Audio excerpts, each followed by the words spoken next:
ఏ ఆడవారి నుదుటి సింధూరాన్ని పాకిస్తాన్ ప్రేరేపిత ఉగ్రవాదులు చెరిపేశారో అదే సింధూర్ పేరుతో చేసిన ఆపరేషన్ సింధూర్ పాక్ ఉగ్రవాదులకు తగిన గుణపాఠం చెప్పిందన్నారు రాష్ట్రీయ సేవిక సమితి సభ్యులు. పాలకొండలో ఆపరేషన్ సింధూర్ విజయానికి గుర్తుగా భారత సైనికులకు మద్దతుగా మహిళలతో తిరంగ ర్యాలీ నిర్వహించారు. కన్నవారు కట్టుకున్న వారి ముందే హిందువులని నిర్ధారించుకుని మరీ వారి ప్రాణాలు తీయటాన్ని ఉగ్రవాదులు చేసిన అతిపెద్ద దుశ్చర్యగా లాయర్ పద్మలత పేర్కొన్నారు. పద్మలత పాలకొండలో అడ్వకేట్గా ప్రాక్టీస్ చేస్తున్నాను.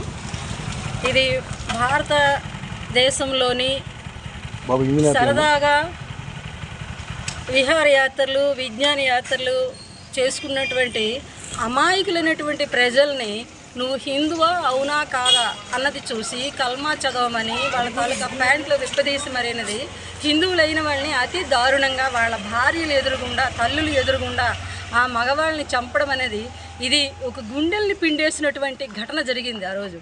దానికి ప్రత్యుపకారంగా వాళ్ళందరూ ఆ స్త్రీలు కూడా మా భర్తలు చంపేస్తున్నారు మమ్మల్ని చంపేయండి అని అంటే లేదు వెళ్ళి మీ మోడీకి చెప్పండి, మోడీకి చెప్పేవాడు ఎవడున్నాడు అనుకొని చెప్పినందుకు గాను భారత ప్రభుత్వం అతి దిగ్విజయంగా ఆపరేషన్ సింధు ఆ పేరులోనే ఒక మహత్తరమైనటువంటిది ఉంది. ఏ ఆడవాళ్ళ నుదుటి బొట్టుని చెరిపారో ఆ ఉగ్రవాదులు వాళ్ళని అదే స్త్రీలతోని భారత సైన్యంలో ఉన్నటువంటి స్త్రీల ఆధ్వర్యంలోని ఆపరేషన్ సింధూర్ పేరుట 100 మందికి పైగా ఉగ్రవాదుల్ని ఏరేయడం అనేది ఎంతో ఆనందాన్ని కలిగించింది. ఆ బాధని మర్చిపోయేలా కూడా చేసిందనమాట. అలాంటి దాన్ని మహిళల చేతనే మహిళలకి ఈ విషయం తెలియాలి.